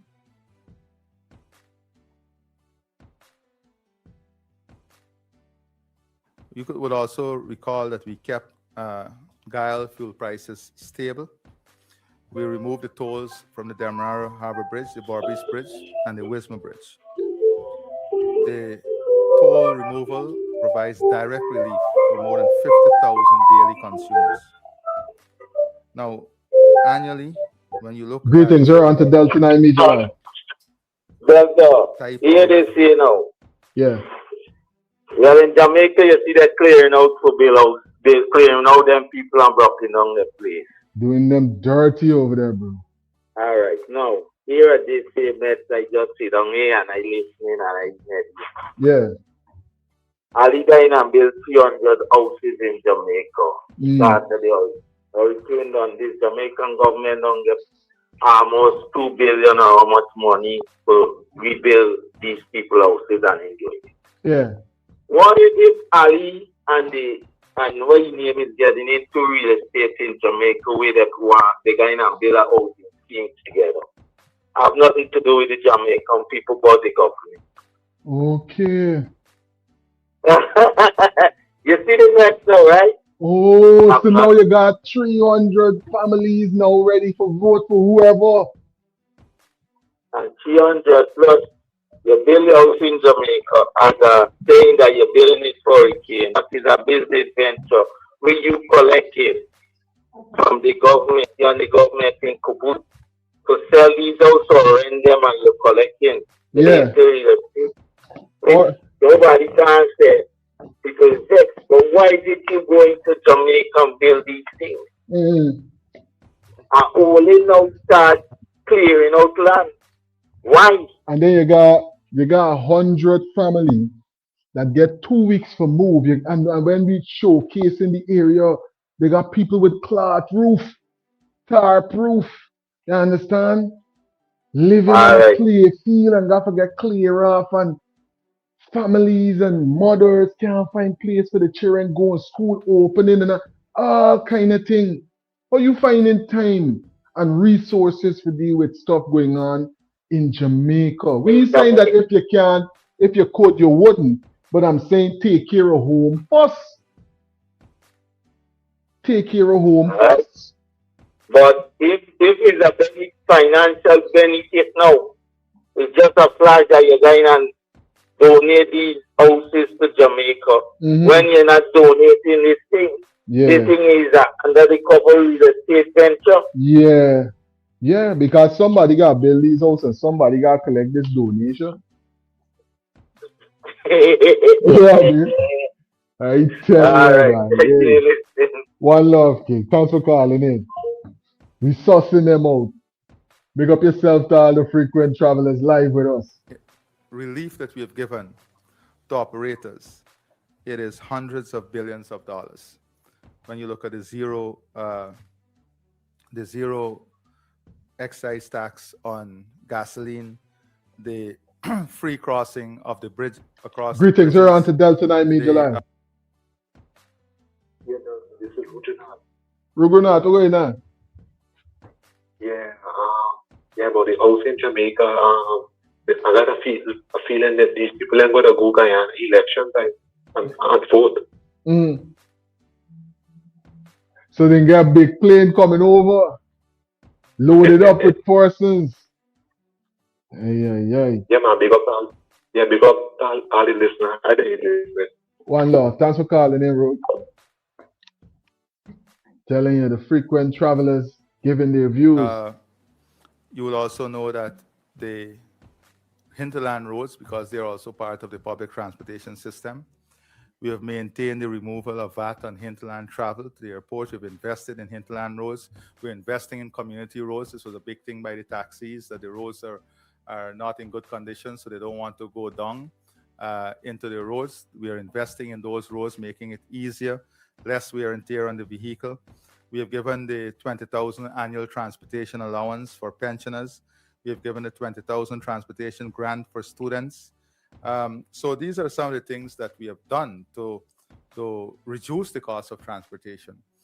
But I think there has been a constant call for either a public-private transportation system or a public-supported transportation system. Some people believe that it should be a transportation system that support the elderly and children. So these things, having the consultations and having them raise the consultation, require policy makers to look at the entire ecosystem and to see how we can come up with a formula that will address this issue holistically. And we plan on having some consultations also with the public transport providers themselves, so that we can have intervention that is holistic, multi-stakeholder based, and one that represents the interests of all the stakeholders. What more can government do to assist with the rising cost of living? And thirdly, to what extent are you worried that these persistent allegations of corruption can result in the defeat of the party at the next elections, or possibly a minority government? And what plans does your government have to amend the procurement legislation to ensure that there is broad representation by the opposition and the civil society on the entire board? So I mentioned earlier in keeping with our manifesto, the modernization of the procurement system. Now, that system that I've just spoken about is going to be available for the whole public. So from end to end, anyone can go on the electronic system, any bidder, and get and see from the bidding all the way to the award of the contract, every aspect of the bidding process. But in terms of being involved in the decision-making process in the award of the contracts, that's what I'm getting at. So remember, Shabral, remember that in terms of the decision making of the contract, the present law is that the evaluators and the tender board make a recommendation. That the government or cabinet has no role in saying that this contract will be awarded. We can offer a no objection or not. So that is the current system. The tender board itself is made up of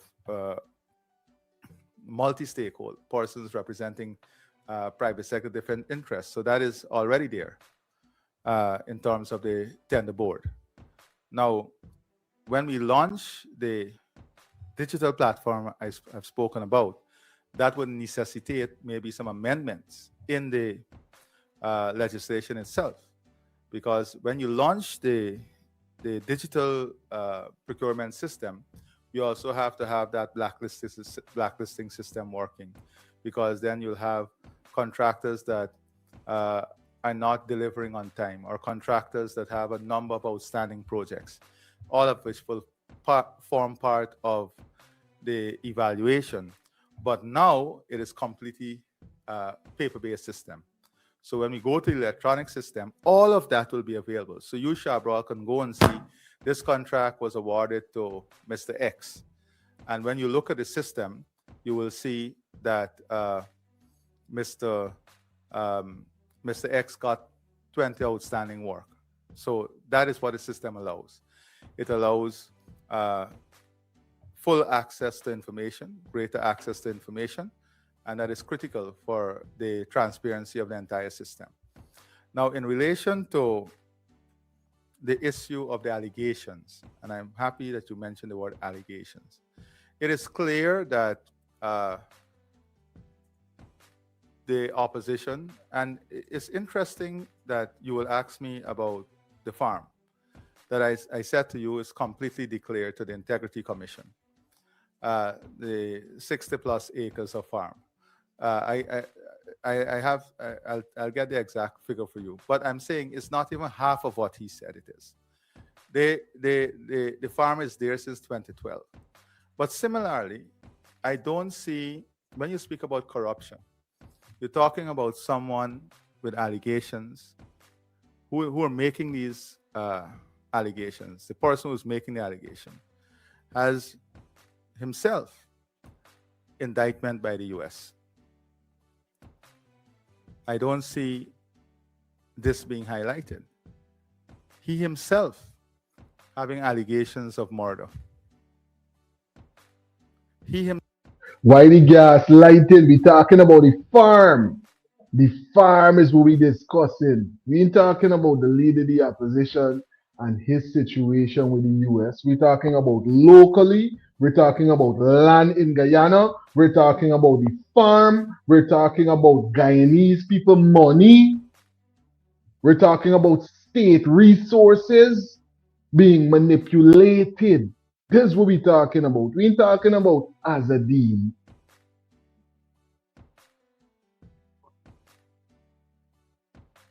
Right? We're not talking about the leader of the opposition right now. We're talking about state resources. We're talking about acres of land. This is what we're discussing. Let me stick to the point. You understand? Don't try for gaslight me. Himself having allegations of... When it's time for we talk about it, we're going to talk about it, and we're going to get into them details. And the US is going to get into the details if necessary. But right now, we're going on with the farm gate. Robbing the country and its taxpayers hundreds of billions of dollars.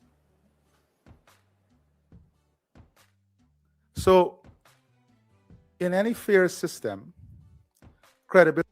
I want to know, little days. If somebody come and ask you a question about taking something, and you say, he taking too, how they make you taking right? He taking too. Look at he, look what he doing. Look what he doing, mommy. It's not me alone. Greetings, you're on to Delta9 Media Line. Yo. This guy is a stupid president. He's a stupid president. All right. He said Mohammed robbed the country of billions of tax dollars. All right. You're a businessman, right? In America right now. Yeah. And if you want tax breaks from the American government, which is from the American people, who give it to you? The government. There you go. So he is pointing finger at himself. But who was on the phone? Who was at the end of the messages with the car and all of them things? That's what. He's like, Mommy, gun, just put a gun and kidnap and say, okay, give myself tax break. Feel it. All these breaks was come through the government. Exactly. You see me now? You see if I was a reporter in there, they would have banned me, you know. Because I would have said, Mr. President, in the tax, in the all who give this man these tax breaks, that he didn't have to pay these certain amounts of tax on these merchandise. Then, if that's the case, if you are guilty of robbing the Guyanese people, you are guilty too as much as him. And let me not forget, when these sanctions came down, there was a person that was a part of the very PPP that was on the same sanction list. Right. All right. We ain't hearing nothing much about the process with this person anymore. But this person was part of the sanction list. Look, this guy, he's a PPP member. He's running Boston. He named Demon. He was an ex-police. You see, he was came up. He just gets, you know nothing about all of them. No. All of the PPP sanction members, them, you know nothing about them. No. But you want to hear about them, let them decide to turn on them. You're going to hear about them. I dear listening. One love. I'm telling you. People asking you at a press conference about you, and you telling me about the leader of the opposition, your former friend. We want to hear that. We want to hear about you. You understand? You're the president. We're asking you questions about you, Mr. President. Right? And what's going on with the land in Guyana. Right? The resources. This is what we're talking about. Credibility is important. How credible is the person that's making the allegation? This is what I want to know. How credible is the person speaking right now? Because you claiming that you don't know the full size and you acting like if you don't know the actual measurement of land. When you used to be the minister of housing, you know land like nothing. You don't know the measurements and everything. Parameters, soil type, every single thing. You know about it because you were the minister of housing. That's your specialty. You know what's going on. So don't play no game, buddy. How credible are the allegations? And in the farm itself, you've seen the credibility, even from the acreage. Remember, Bailey done expose something about this acreage, you know. Bailey, one of the members of VPAC, done expose what's going on with this measurement for this farm, you know. All right. Let me not forget, and I'm pretty sure I got that piece of video up on the channel. So there is a move. I agree with you. There is a move to paint the administration or paint the president in a particular way. And I am very clear. My advice to every single person is to utilize the courts when wrongful allegations are made against you, when you are being maligned. I would encourage everyone, because the irresponsibility that exists on social media is something that has to be addressed. People have children. The irresponsibility that goes on social media. And the only way to deal with it is that people have to take action. They have to...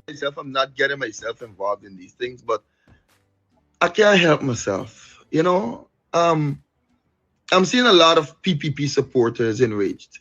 They're disappointed, they're upset, and I'm happy, because this is the place we need to come to. And I've long said, we cannot allow politics and politicians to make us become enemies with each other as Guyanese. We are one people, we are one nation, we are one destiny. We share different political views.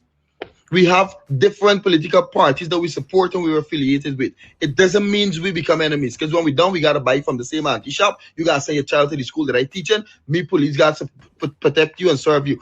So we got to stop this nonsense. But here is why I'm saying that I am happy. Because when we don't fight and cuss and tear down each other's brand and set these accusations that tarnish each other's character, the politicians live in nice. And if my view of you is that you are my enemy, then when something happens that deserves a national outcry and you begin to cry out against it, I am now forced to be in opposition to your outcry. Because if we're enemy, we can't be agreeing on the same things. And that's why we need to get rid of this stupid mindset that because we're supporting a different political party, you are my enemy. No! And the reverse of that, we often also feel that if something good happened and everybody's clapping or applauding this good that happened, I am now forced to find something wrong with it. How can we progress if we're crying against the positives that are happening? How can we progress if we're silent about the ills that are taking place? Now we come to this, or to these allegations, or the fact, or whatever, I don't know, with President Irfaan Ali and all the acres of land, where it come from, how he amassed it when he was working as a public servant. Like give it the secret. My most concerning thing is that there's so much homeless people. There's so much hungry Guyanese. There's so much people that are suffering in Guyana terribly. And you all wouldn't believe if I tell you how many people are in my inbox on a daily basis with some sad situations, whose kids need to go and do surgery overseas for medical procedures, who need to cover their rent, who has been homeless for a while, who've been dealing with domestic violence and they just need somewhere to stay, but they're poor. Like, you wouldn't believe some of these things that I'm hearing. Last September, Guyana was earning $10 million per day just from the oil and gas sector. We have gold, we have minerals, we have cane, we have rice, we have bauxite. We have so many other natural resources. Just from the oil and gas, $10 million per day. Teachers' pay can't raise. The police pay can't raise properly and make them feel. Big up yourself, Bantu King. And thanks for songing that insight right there. Anyone who buy land will know how much land they purchase. Plain and simple, buddy. Plain and simple. If you buy any piece of property, you're going to know the measurements. You're going to know the square feet. You're going to know what you're paying for. By right. By right. So how can you play in the game like, I can tell you all and you can think, but I know. Don't come with them dramas, man. We know something in something. Something is in something. But guess what? You don't respect the people. You got no respect for Guyanese because you saying that you could do what you want. What are they gonna do? Can't lock me up. Greetings. You're on to Delta9 Media Line. The survey gonna tell you because you got to survey the land before you buy. Exactly. So much paper you get it. Exactly. And he play like yeah, time on. For this one, somebody needs to like it in the head and bring back memory. I telling you. My party, let me put it, staff report to God mostly, and them. And he can't even see you only report to them, he put their party question. He put the idea. I'm telling you. Yo, when you analyze it, it's comical. Reginald, thanks for being a part of the live. Reginald is saying you will not get a better reply from a person like that. I'm telling you.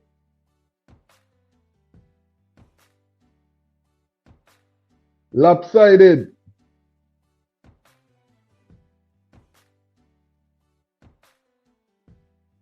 Once an act attracts such a question, it is most likely there is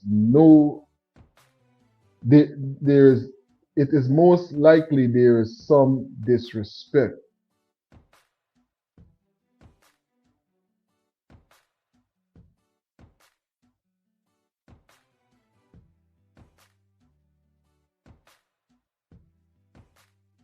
"13 priceless ones is saying they ain't care, but strong people, much less the homeless." I tell you, it's a cold reality. Let's say some more.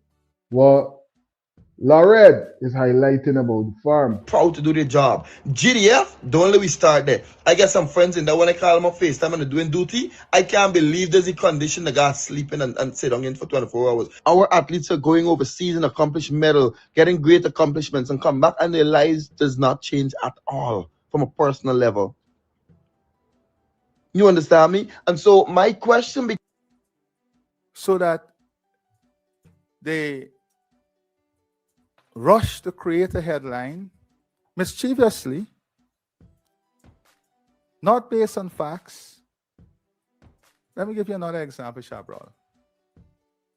Before the elections, and it's clear that it was designed, there was this interview.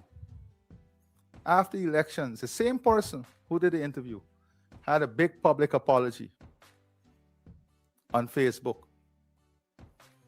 And even the person who carried the interview did not carry the apology.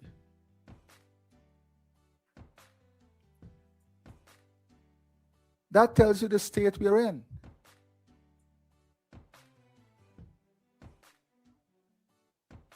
You have someone who is being sought after by the US government for extradition that first accused the government of Guyana.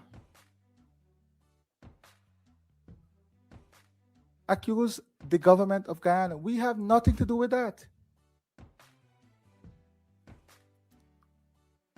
But that seems not to be an issue.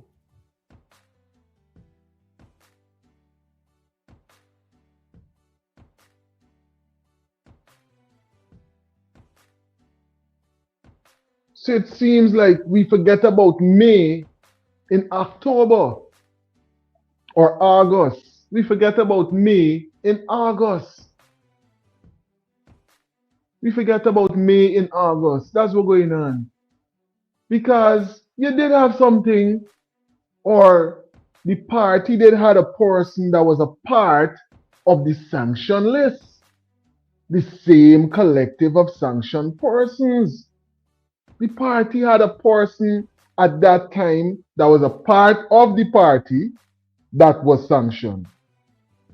I don't know who remember when the sanctions came down that it was 3 persons that was on the list at that time, right? It was the 2 Mohammeds, father and son, and it was May as well. But it seems like in August, we forget about May. And we're making all of these claims, right? The Guyanese people need to focus on GCOM from now. Real thing. If they really want a different government, if there is not substantial changes within GCOM and the election system, then rigging will take place. And that's a very powerful point. Very, very powerful point. Keep your eyes on the prize, keep your eyes on the focus, and it's all about unity in the opposition and let me deal with what's going on in GCOM. Unity in the opposition and let me deal with what's going on in GCOM because something got to be done. Something got to be done to make sure that the rigging don't take place. Hysen is saying like folks supposed to believe that. I telling you, really think we gonna swallow them lot right there. Them lot too big for swallow. This reminds me of Caesar saying that has had nothing to do with paper sharks. Now he is saying otherwise. I'm telling you. John is saying it's not the Guyanese people is the issue, sir. Deal with the struggling people. Real thing. Andrew, so much things are going wrong. Please, my African ancestors, intervene. Greetings around to Delta9 Media Live. Yo, I listening to Irfaan Ali and I hear listening up to this guy. And I think I listening to President Trump. You ever listen to Trump press conference and them? Sometimes, yeah. Over there, you want to question talking about something else. I have nothing to do with the question there. It's crazy, I right? think Trump is Trump is coming out in 2 years. If you want Trump removed from there, then it's trouble, you know. That's why I think they're trying to do as much as they can, put certain things in place that Trump is a fight. I know how much they're paying Trump. But they know who coming in there next. You see? That's the problem they have right now. Trump is out in 2 more years, 2028, Trump gone. Okay. 2027 is right here. All right. I did. One love.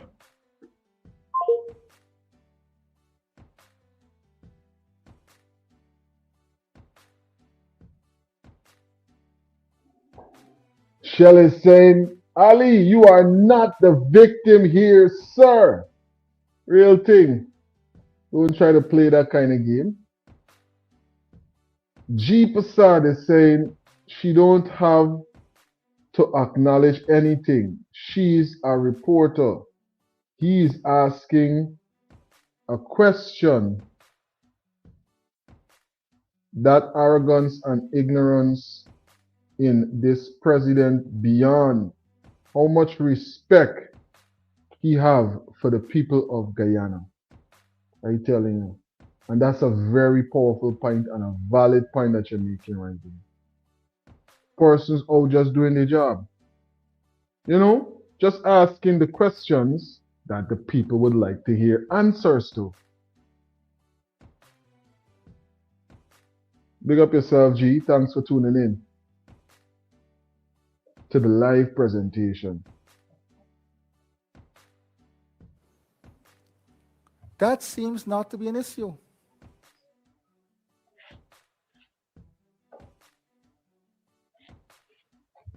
And I have a problem with that. Thank you. With respect, of course, you didn't answer the question about cost of living. And could you be a little more pointed? Is it that government does not want to amend the legislation to specifically include civil society and opposition reps on the NPCAP board? And as I have to make my last question, what plans are there for a national oil company? You abuse the mic there, Chabral, but we'll go on. So let me say that I'm not saying that, Chabral. I'm saying that the modernization of the procurement system is ongoing. A major component is the e-system, the digital procurement system. When that is completed, it will necessitate amendments in the legislation.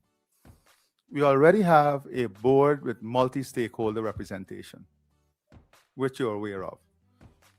Now, what we can do is to look at the representation that is there and to see whether it's adequate given the growth that is taking place, or whether we need to amend and add on to what is there because of the load of work and the growth and the expansion in projects.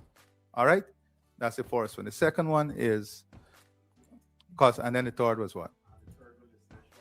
Okay. So on cost of living, you know, again, Shabra, I can go through hundreds of measures that we have already implemented. Yeah, I'm coming. If you give me a chance. Now, there are certain things that we don't have control over. The global environment and inflation, imported inflation. Now, let's look at what's happening in the global environment. We produce crude oil, but we import all refined oil, our gasoline and everything. So we import back all the price differentials. Since the war, you know what has been happening.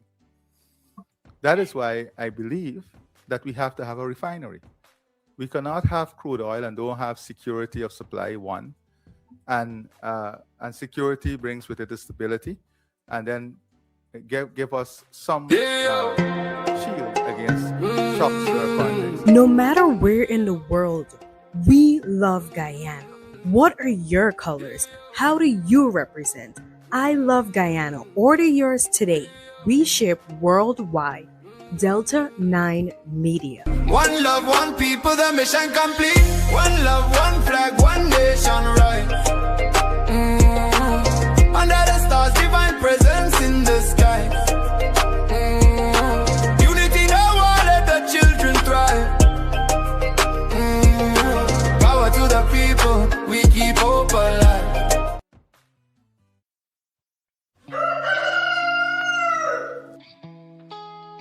A natural way to stay ready, baby. 'Cause I'm ready for you, Mr. C. The ultimate male supplement. Men's total wellness formula. Packed with essential nutrients for men's health. She'll call you Mr. C.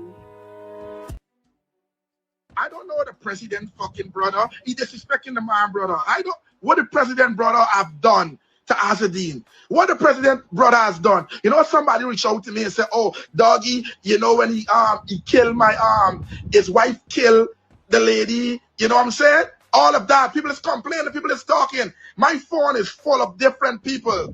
My phone is fucking full of different people complaining. So who's gonna fucking stand up to the opposition leader? Who?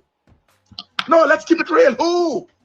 When Azadine met me, you know, dog, he's a scammer. You know, I have no criminal record. I don't do drugs. And I don't fucking steal. But if you were my friend, I will defend you. And I'm here to defend all my other friends. And matter of fact, fuck that. I want to defend all business people. All business people. My Guyanese people, listen to me, right? I don't want you to feel these people Azadine putting up, they have a problem with Azadine. They have never done nothing wrong to him. Nothing wrong. Azadine problem is with the fucking government. Okay, everybody have a family, everybody doing stuff. If I'm in the presidency, I was president, and your doggy friend, you're going to be good, your family going to be good, your friend going to be good. It's fucking world. We're not going to sugarcoat this shit. Everybody help each other, okay? What I want for happen to Guyana is all the poor people get treated equally and fair. They will respect us, not use us. They will fucking respect us equally. Equally, they will respect us, okay? I don't know the fucking president, brother. And I'm saying, so God bless him. At least he get fucking brains to do stuff. You know what I'm saying? What have these men ever done to you?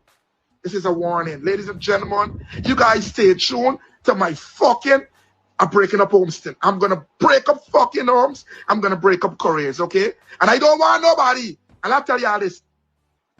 Anybody from the fucking win, don't contact Daggy. I don't like y'all. Fuck y'all. Don't contact my phone. Do you fucking understand me? Anybody from the win party. That is it. I don't like wickedness. I don't like wickedness, okay? I don't like wickedness. I got sense now. I get fucking sense now. I'm telling you, the fan is blowing a different kind of breeze as it relates to what's going on with wind. The fan is blowing a different kind of breeze. We all think Delta9 travelers. I have to make sure that I highlight that point. Apologies, I don't know sometimes the dog don't know how to bark correctly. Sometimes the bark might have a little bit of expletives in it. My apologies. But I have to make sure that I highlight what's going on right now with that. But guess who else decided to pop out? Guess who else decided to pop out? Who must go? To give Who must go? the nation an update from our last press conference that we held at the Prime Minister's office on Friday. Indar is you. Greetings, you're on to Delta9 Media Live. Is what he just say you get criminal record? Who's that? That he didn't say you didn't get criminal record. This we just say. So we get report. I don't know. I know that he used to scam and do tell yours to do shoplifting and all thing and get caught up in it, and the government deported him because his record was so long on these things. I don't know. You see, them backtrack things just try to go through Canada and then enter through backtrack in America. People think to show people that he just coming. All these things, every time he left Guyana, he through Canada. Why don't he come now that Trump is on the immigration thing serious than any other president? Why he never come back this Trump? You're daddy, rest yourself. Rest yourself. You look like you're trying to sell yourself over to the devil. Be careful. Alright, I'm here listening. Yeah, hello. I'm telling you. In there, pop out. And saying back in my position, y'all could tell me I gotta go. Which MV Barima? We are saying that I was responsible for MV Barima. I ain't got nothing to talk about. I talking about something completely different. MV Barima. This is the last thing y'all was telling me about. Me ain't got time to deal with that right now. Let me deal with this. I guess. You think persons would have forgotten. New Year was going on right here. Of August. So today we want to give an update of all of the activities that happened from last Friday to this morning. So I will go through them, starting with, let's start first with Region 10. So I reported that on last Friday that Region 10, the supply of power, which is BOSAT, only provides 14 megawatts to the grid. And we have seen the demand move to 15.1 megawatt. So we were shorting a little over a megawatt of power. So let me say a few things that happened from there. So after the press conference, I met with a number of sawmillers. There's record of 35 of them operating in Linden.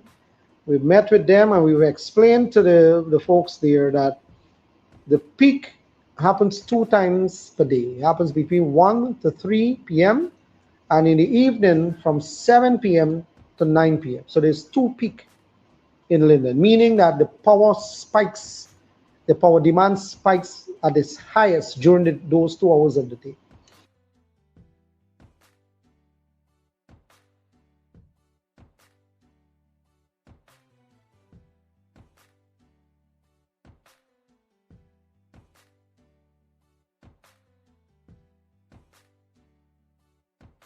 There's enough. If you ain't telling me nothing about what's going on the MV Barima, if you ain't telling me nothing about what's going on with the salvaging of the vessel, and if you're not apologizing, then Don't come out and tell me about no 1 megawatt of power and all of them things. No, you're trying to play like you're useful because you can come now and talk about what's going on in Linden and the blackout in Linden, and you know I is the minister that got to deal with it, so I got to come out and handle the conversation and this, that, and the third. No, we want to hear none of that. We don't need to hear none of that right now from you. We want to hear about what's going on with 100+ persons that lost their life. This we want to hear about. Greetings, you're on to Delta9 Media Live. No, these guys are going to really sit down and really want to eat all of them, bro. Really get started them. No, before the big uprising in then the other day when Jackie went there, everything was good. Everything. They have where megawatt and power problem. Yeah. After the Linden, people didn't show up to the meeting. Yeah. You tell me this.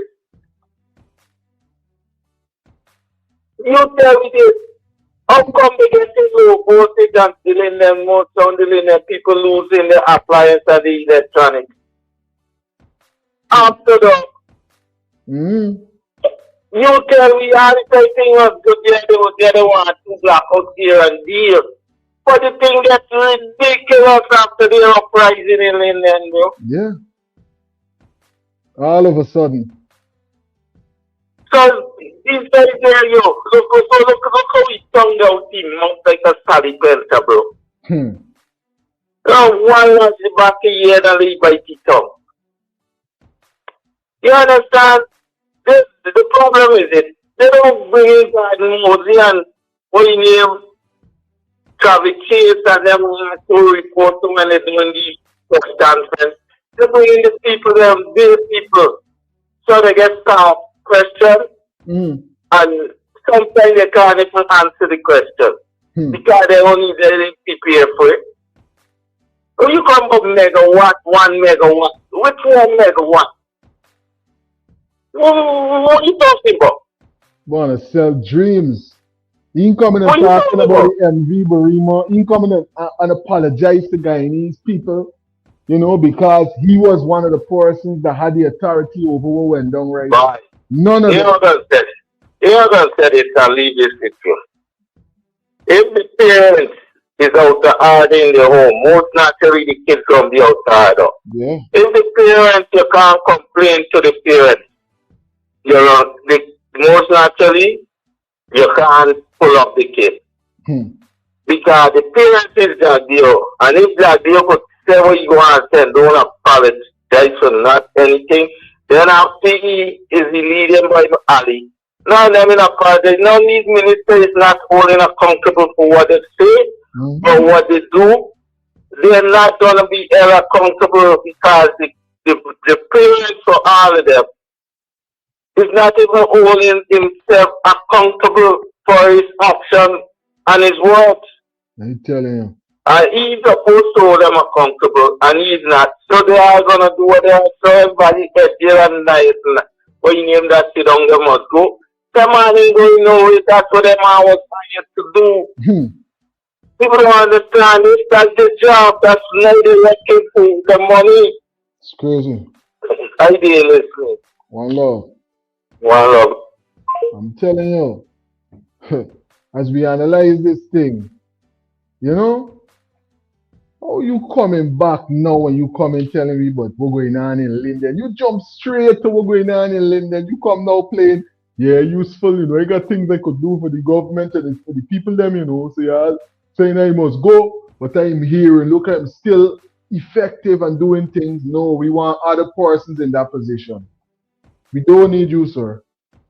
We don't need you. You don't have no responsible manner about it. You're acting like if you're oblivious to 100+ lives and all kind of thing were going on. We calling for better representation.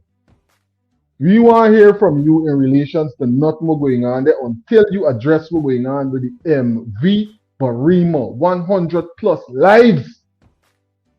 And listen, it's not even 60 days yet. And you coming back dressed up and talking a conversation that has nothing to do with what's going on there. Or you feel we stupid. Greetings. You're on to Delta9 Media Live. Good night, my brother. Why Best not? love to the family, best love to the Governor, Albert, and all the liars with none. Big Yeah. up your damn self. How you doing, running, my brother? Can't complain, bro. I had a great day today. What's going on your side? Yeah, man, trying. I don't the show all the time, you know, but it's 2 hours when I take the travel, man. Oh, And we reach. Listen, me coming through, me coming through. yeah. That's what me yes, my brother. Yeah. But remember, one thing I will start with, and you did say it today, that I did say to you that both will raise till in mid-September or last day in September, and because this is what these guys doing. These guys is not taking nothing urgency. They ain't no urgency in this. When they are ready to raise the boat, the time for to raise. Remember, It's crazy. with the procurement. Another thing else, though. This is not the first time our president picked up female reporter like that, bro.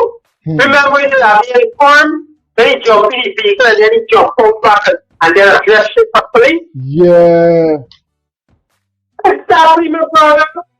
Yo, you don't see this man like so tough to hear. Where this man is arrogant to your wife, bro. Allegedly. You understand? You ever see what it's like and that thing? No. She don't even want to run me. When I'm trying to know he and thing or whatever, he's putting them children up a time model. You understand me? You don't see it, bro? Now he talks about the hospital, bro.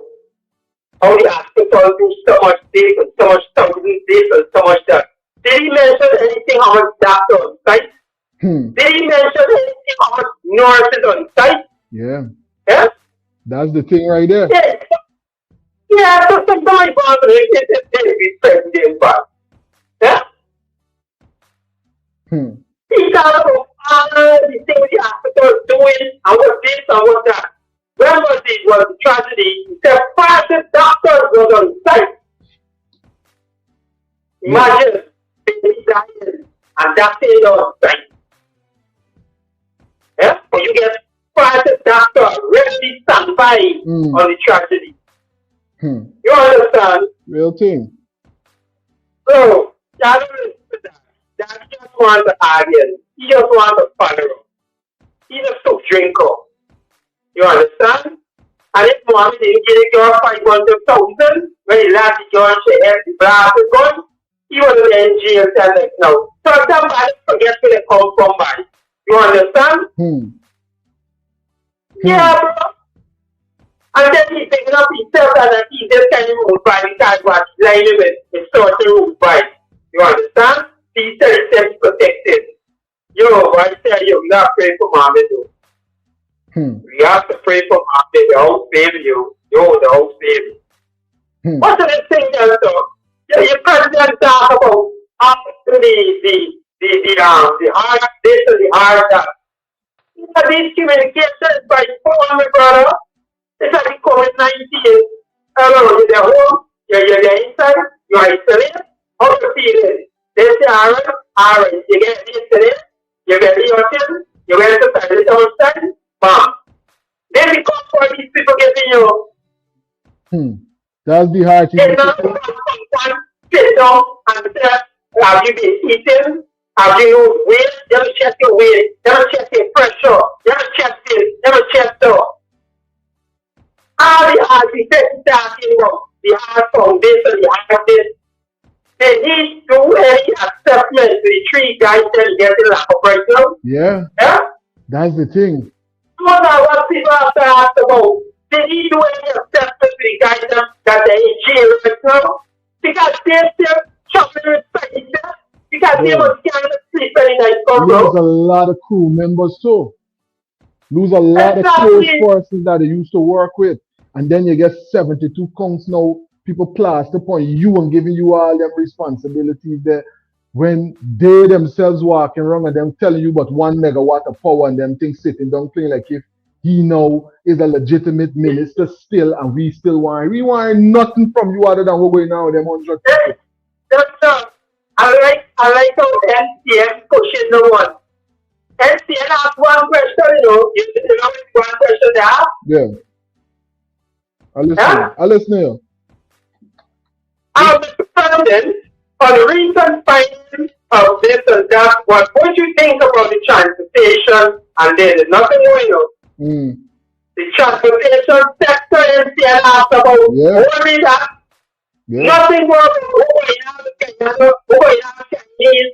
Now this man talking about there's no proper sustainability, bro.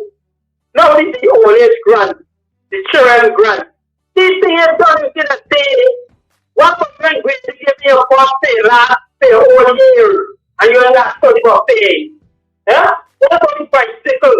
What about the breast fund? Yeah. What about the phone? What about the phone? Yeah?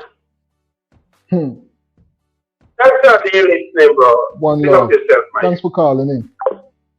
I'm telling you, big up to all the frequent travelers who took time out to call in and make this live presentation what it is. Remember, I always point out that the audience, you, the persons in the chat, the frequent travelers, those that call in, drop insightful commentary in the comment section, make the presentation what it is. Right? Big up yourself to everyone that came through and made this live presentation a special one. The flight would have landed for this one because we've been live now for more than 2 hours. Time really fly. I'm telling you, when you're highlighting and you're chilling with right thinking persons. Thanks for the company. Big up yourself, Hysen.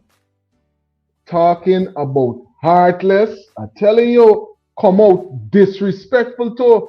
You didn't even come and apologize or address nothing was going on. You just gone to 1 megawatt of power and we're going on in Linden and this, that, and the third. No, you hold on right there. You want them conversation from you. You hold on right there because you lack accountability. So if anything was to happen, we know that you're going to pull yourself out and act like if you don't have nothing to do with it. So we got to be very cautious with how we allow you to partake in these positions of power, Mr. Indar. Got to be real. You understand? And call a spade a spade. Or you come back and playing a game. You know? And that's why persons are saying what's going on with the protests and what's going on with the movement for what's going on with MV Barima. There's another live and another analysis that we got to get into. Because it seems like they're trying their best to sweep what's going on under the rug. And we got to get rid of the rug so we could see every dust and everything with there right there. You understand me? Thanks for tuning in and for being a channel member, Hysen.